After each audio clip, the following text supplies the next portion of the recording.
One of the following processes does not involve a chemical reaction. So நமக்கு chemical ரியாக்ஷன்னா என்னென்னலாம் நடக்கணும் அப்படின்னு பார்த்தோம்னா, ஒரு நியூ ப்ராடக்ட் ஃபார்ம் ஆகணும்.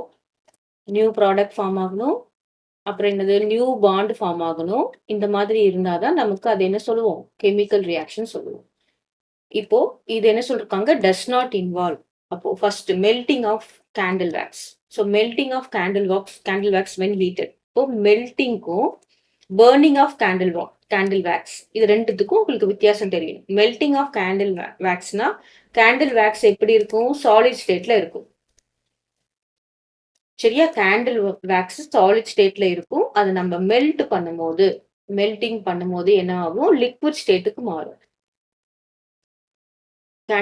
கேண்டில் வேக்ஸ் காம்போசிஷன்லாம் எதுவுமே சேஞ்ச் ஆகல. சரியா? கேண்டில் வேக்ஸ் கேண்டில் வேக்ஸா தான் இருக்கு. அது என்னவாகும்? லிக்விட் ஸ்டேட்டுக்கு அப்படியே மால்டன் ஸ்டேட்டுக்கு நமக்கு சேஞ்ச் ஆகும். So that is only what change here? That is only physical change. சரியா? பிசிக்கல் சேஞ்ச்னா என்னது? Change of state. அதாவது சாலிட்ல இருந்து லிக்விடா மாறலாம். லிக்விட்ல இருந்து கேஸா மாறலாம். இது மட்டும் தான் சேஞ்ச் ஆகும். அதோட காம்போசிஷன் சேஞ்ச் ஆகாது. கேண்டில் வேக்ஸா தான் இருக்கும். Change of state physical change.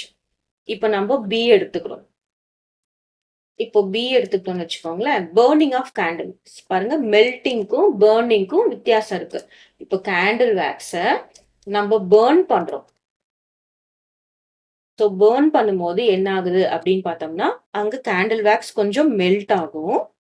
சரியா? இது பிசிக்கல் சேஞ்ச். மெல்ட் ஆனா இது பிசிக்கல் சேஞ்ச். ஆனா நம்மளுக்கு கேண்டில் வேக்ஸ நம்ம எரிக்கும் போது என்ன ஆகுது? நமக்கு ஃப்ளேம் வருதா? ஸோ ஃப்ளேம் வருது. ஃப்ளேம்ல இருந்து நமக்கு என்ன வருது? கார்பன் டை ஆக்சைடு வருது. அதுக்கப்புறம் அந்த சூட்டி ஃப்ளேம் அப்படியே கருப்பான ஒரு ஃப்ளேம் வரும்ல. அப்புறம் ஹீட் வரும். லைட் வரும். கேண்டில் வேக்ஸ் நம்ம பர்ன் பண்ணோம்னா நமக்கு வெளிச்சம் வரும். ஹீட் அந்த தொட்டா நமக்கு ஹீட் தெரியும். அப்புறம் கார்பன் டை ஆக்சைடு அந்த ஃப்ளேம் எல்லாம் எமிட் ஆகும் இல்லையா? ஸோ திஸ் இஸ் இதெல்லாம் இர்ரிவர்சிபிள் சேஞ்ச். இதெல்லாம் irreversible. Physical change are reversible.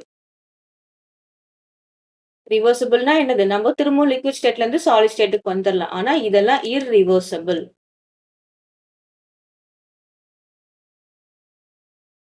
சரியா? கேண்டில் வேக்ஸ் மெல்ட் பண்றதுக்கும், பர்ன் பண்றதுக்கும் உங்களுக்கு வித்தியாசம் இருக்கு. மெல்ட் பண்ணனா அப்படியே நம்ம சேஞ்ச் ஆஃப் ஸ்டேட் மட்டும் பண்றோம். பர்ன் பண்றோம்னா எல்லாத்தையும் சேஞ்ச் பண்றோம். ஓகேவா?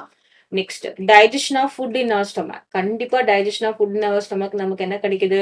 ஃபுட் நமக்கு அப்படியே சேஞ்ச் ஆஃப் ஸ்டேட் கிடைச்சு நமக்கு என்ன கிடைக்குது? எனர்ஜி கிடைக்குது. அப்புறமா வேஸ்ட் ப்ராடக்ட்ஸ் எல்லாம் எலிமினேட் ஆகுது.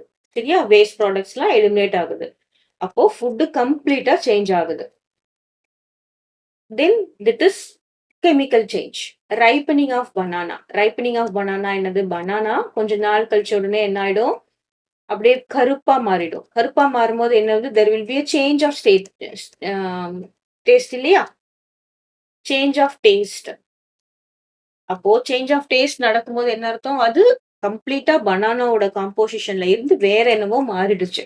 அது நம்ம திரும்பவும் ரிவர்ஸ் பண்ண முடியாது. It is irreversible. திரும்பவும் நம்மளால ஒரிஜினல் பனானாவா கொண்டு வர முடியுமா? கொண்டு வர முடியாது. It is irreversible. So, all irreversible changes are chemical change. Reversible changes are physical change. அப்ப என்ன ஆன்சர் வரும் அப்படின்னு பாத்தீங்க? மெல்டிங் ஆஃப் கேண்டில் வேக்ஸ் தான் நமக்கு ஆன்சர் வரும். ஓகேவா?